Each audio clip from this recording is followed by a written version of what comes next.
Business owners actually have the easiest time paying off debt. And yet when you believe business ownership makes money harder, it makes money inconsistent, and then it becomes a self-fulfilling prophecy.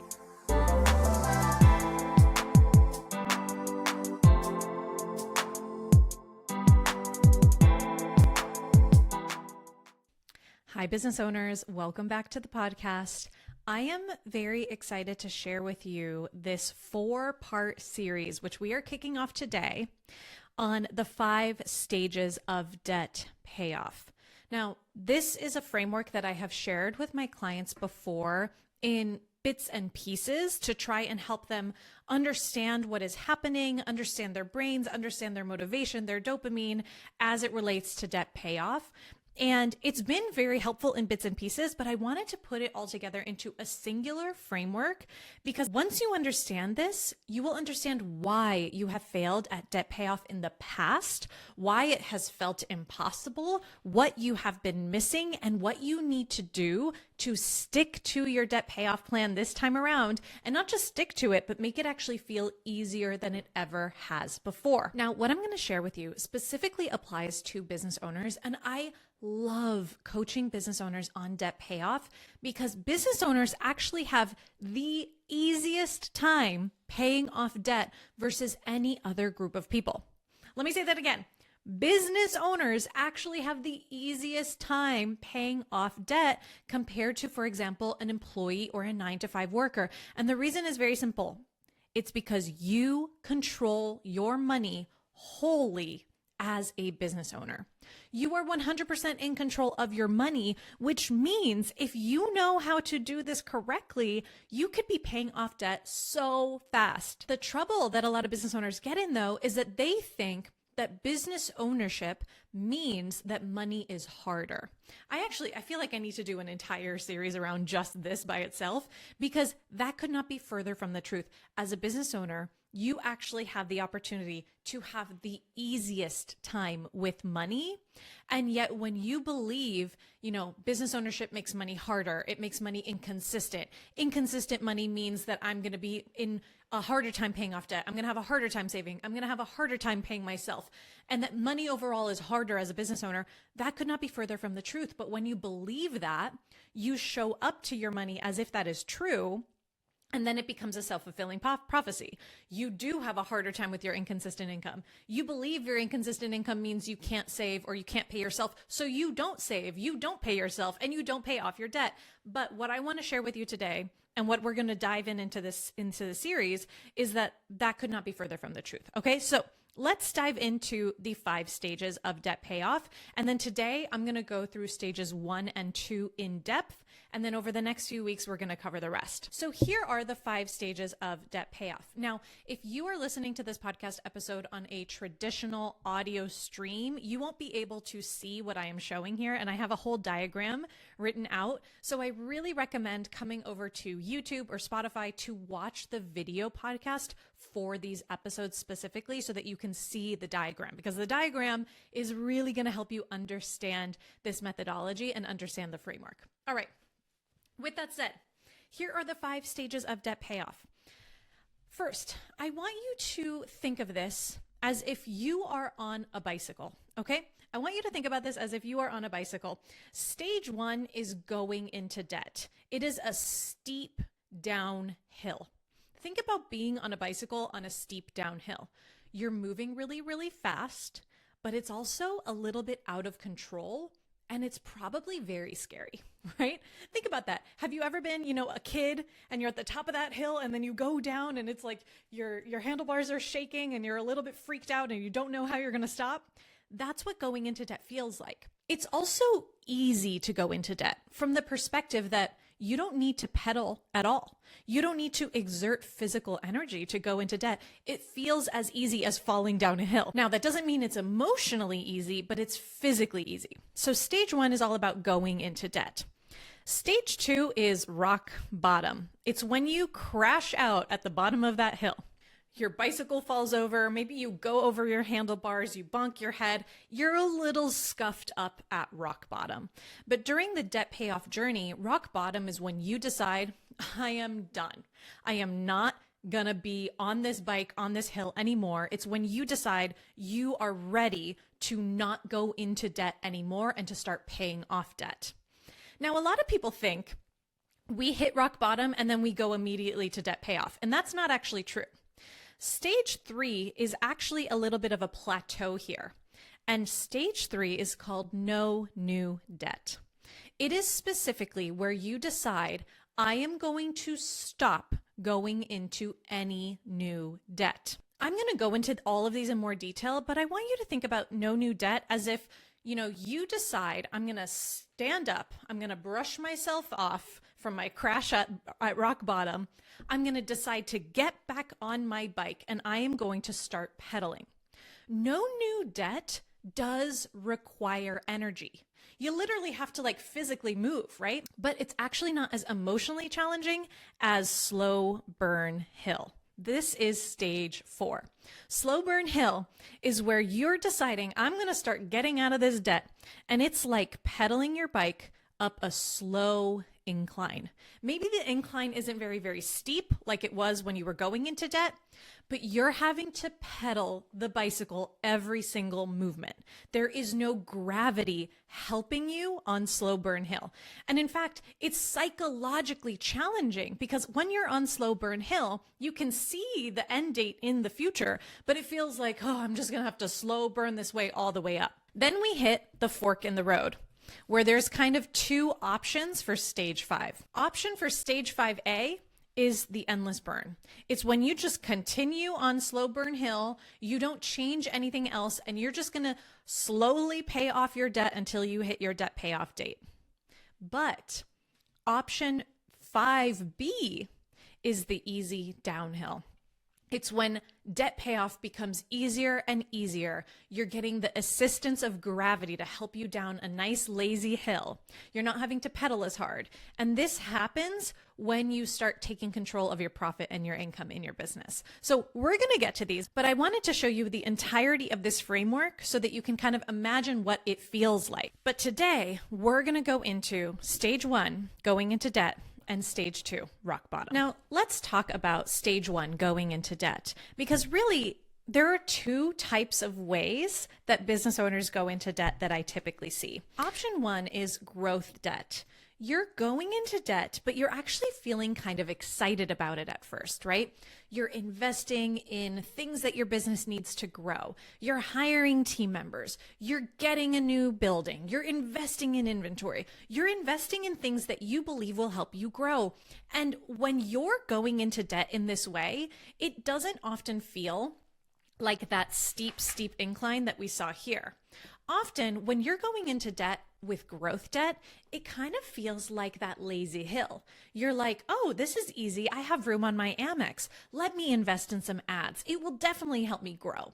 Let me hire a new team member. I definitely need them. And you're going into debt slowly, but all of a sudden it starts accumulating faster and faster. And the biggest thing with growth debt that you have to check on is, did it create a high ROI return on investment or a low or no ROI return on investment? If it's creating a high ROI, then this is not a problem, right? In fact, if I'm going into debt, but the debt is making me more money than it costs me, then I'm going to continue doing that. In fact, I have done that multiple times in my business where I've gone into a growth stage. I didn't have the capital to invest in what I needed. I put some expenses on a credit card, and then the investment paid off tenfold. This is not a problem. But low ROI debt or no ROI debt, this is when we get in trouble. And all of a sudden, all of our quote unquote growth debt catches up with us. And now we're going down the steep hill because now the bills are accumulating. Now the ROI isn't here. What is happening? It's not working. And then we start spiraling not only in our minds, but also in our business, and the debt is coming due. So that's option 1. It can feel a little lazy. It can feel a little easy at first, but then it can really catch up with you fast if the ROI isn't there. The second kind of going into debt for stage 1 is keep the lights on. This is not fun like growth debt. What this can look like is oh shoot, something happened externally or in my business that has tanked my sales quickly. And now I have bills to pay, but I don't have the revenue to cover it. A lot of my clients went through this when last year the tariffs from the United States just turned on overnight. It felt like, oh my God, I now have all these tariffs and I'm shipping to different countries and now my sales have tanked overnight. This can look like an emergency, right? I had a fire in my kitchen and I'm a restaurant. And so now I have to shut down the restaurant and fix the equipment. And even if insurance is paying for the equipment, I still have other bills to pay, but my restaurant is closed. Keep the lights on debt is not fun. It's out of control. It doesn't feel good. And the thing here is that there's no potential for growth, unlike growth debt, right? With growth debt, at least I'm justifying to myself, this is going to help me make more money to pay the debt and then some. With keep the lights on debt, this is just delaying bills until later. And this also spirals in on itself and only gets worse and worse and worse over time. This one really, really feels like that steep incline. I go down that hill, and if this keep the lights on debt isn't resolved quickly, I'm going to hit rock bottom really, really fast. My bicycle is shaking, my helmet is half on, and I don't know if I'm going to make it. The important thing to know here is that actually both types of debt end you up in the same place, which is stage 2, rock bottom. Rock bottom is when you crash out. It's when the bicycle falls, you go over the handlebars, you get scuffed up. Hopefully you don't break any bones, but maybe you break a wrist or you sprain an ankle and you're really like, I can't do this anymore. I can't ride this bike anymore. Now, what does rock bottom look like? It can look so many different ways to so many different people. Some people self-impose their rock bottom, which means they in theory could continue going into debt, but they're like, I'm done. I have reached some threshold, some amount of debt that I will not allow myself to go over, and I am just stopping cold turkey. But there's also externally imposed limits when you hit rock bottom. This looks like every single credit card I have is maxed out. I have no more money on my line of credit.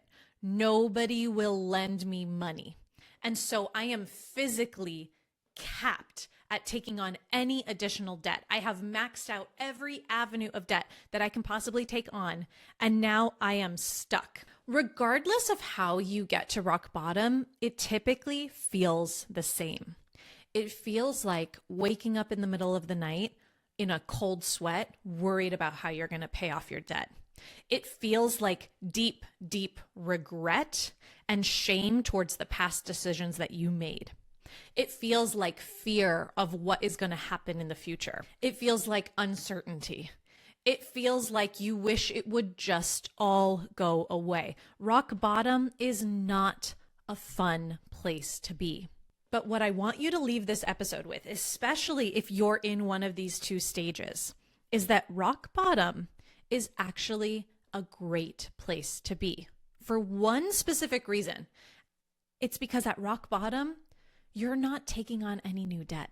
In fact, at rock bottom, you are taking the very first steps that you need to take in order to be debt-free in your business, in your life. And as hard and as scary and as bleak as rock bottom feels, it's actually not the end. Rock bottom is just the beginning. That being said, rock bottom can also be a big trap. Rock bottom can cause the worst financial feeling you can ever feel, which is panic. If you panic at rock bottom, you are at risk for making this whole problem 10 times worse. All right? What does it look like when someone panics at rock bottom? It looks like they fire all their team overnight, or they scramble to launch something new. It looks like a lot of action happens when panic happens, because panic says, urgent, urgent, urgent, we need to move now. And what you need to know at rock bottom is that you do not need to move now. In fact, if you move now, you might step on your sprained ankle and make it 10 times worse. When you're at rock bottom, the only thing that you need to do is stand up and evaluate on your body what, if any, harm has been done, right? Again, let's go back to the bicycle analogy. Let's say I hit rock bottom. I crash my bike at the bottom of the hill. And instead of taking even an instant to self-assess, I just get back on the bike and I sprint as fast as I can on the bike. What is going to happen? I may have missed the fact that I've gotten a concussion and I am dizzy and my sight is blotting in and out. I may have missed that I broke my wrist. I may have missed that my shoulder is dislocated, right? And if I get back on the bike and sprint as fast as I can on the bike, I'm only going to crash again. That is what happens when you panic at rock bottom. So I want you to know the only thing you need to do at this stage is pause. And I know your brain is going to scream at you, I don't have time to pause. I don't have time to pause. I don't have time to pause. I have to move. No. If you move, you're going to make it worse. You have to evaluate how you are. Now, what does that look like in terms of business, right? Because, okay, I get it on a bicycle, but what does that mean in terms of business? It means you have to know your numbers. If you do not know your numbers and then you get back on that bike and you move, you're going to move in the wrong direction. What I need you to know is how much income are you earning from each revenue source? What are you spending money on right now? What is your profit? What are you paying yourself? And what are your estimated taxes? In Small Business Money School, we do this in Module 1 of the Path to Profit curriculum. Module 1 is all about knowing your numbers because we cannot fix what we cannot measure. So the first step, no matter how panicked you are, no matter how freaked out you are, no matter how bleak rock bottom looks, the first step is always, we need to know the current state of the numbers. And the most beautiful thing happens when you pause to know your numbers at rock bottom.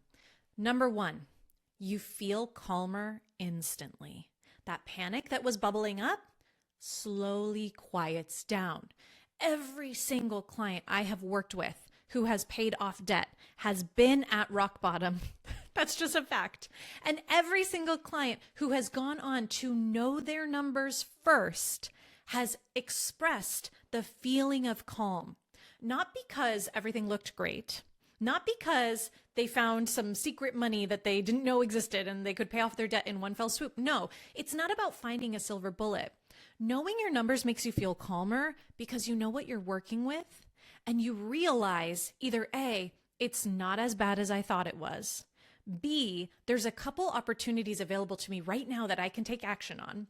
Or C, at least I know what I'm dealing with. I always tell my clients, specificity is the enemy of fear. What is fear? Like let's go down to like the childhood, fear looks like the monster in the closet in the dark. I am someone, this is a side note, I am someone who's afraid of the dark. I have a whole thing that happened in my childhood. But anyways, I am afraid of the dark. I don't like sleeping alone in the dark. And think about that. Why are we afraid of the dark? Why are kids afraid of the dark? Because you can't see clearly. So you make up stories about what that shadow is. You say, oh, I see a shadow in my closet. It must be a monster. And then what happens? You flick on the light, you see it's just your coat, and you realize, oh, there's nothing to be afraid of. Same goes for business. Specificity in your numbers is the enemy of fear. When you are terrified and panicked at rock bottom, half of the time, it's because you don't actually know what your numbers are, so you're making up stories about what they are in lieu of data. Your brain will fill in the gaps. So whatever gap you have at rock bottom, your brain is filling in, and it's probably filling it in with the worst case scenario. So stage 1, we're going into debt, right? There's 2 ways. You're either going into debt and you're kind of feeling happy about it at first before it gets too bad, or you're going into debt because you had to keep the lights on. And no matter which way, you're going to hit rock bottom. You're going to get scuffed up. You're going to go over your handlebars. It's not going to be fun, but the only job you have here is to pause, evaluate, and get specific about the numbers in the business. Now, next week, we're going to go over stage 3, no new debt, and then we're going to talk about how to actually get out of debt. But what I want you to know, if you are here right now, again, I just want to reiterate this before I close. Rock bottom is not the end, it is just the beginning. And your only job here is to evaluate and get some data. If you're at rock bottom and you are feeling that panic bubble into your throat, you feel like you're about to get back on the bike before evaluating and sprint away as fast as possible, what I want to remind you of is A, your feet are on the ground, right? Your body is not physically harmed. I know we're using the analogy of the bicycle, but debt can't come through the computer screen and choke you. Debt cannot make your heart stop. Debt cannot physically harm you. And I know, like, you must be like, duh, Gina, I know that already. But actually, do you know that? Because your head might know that, but your body might be reacting as if it's not true. If you're in fight or flight, it's probably because your body is saying, we're in danger, we're in danger, we're in danger. So your only job right now is to tell yourself, my debt cannot kill me. There is a remedy for every situation. In fact, I know this may freak you out, but I always go all the way to, I could just declare bankruptcy, right? There's a recourse for even the worst scenarios. And 9 times out of 10, you are not the worst case scenario. So you got to remind yourself that, hey, I'm here. Nothing can hurt me. Debt is just a number on a screen. And the way that I am going to get out of it is by first calming my body down. All right? Okay, I can't wait to talk to you guys next week and talk about no new debt.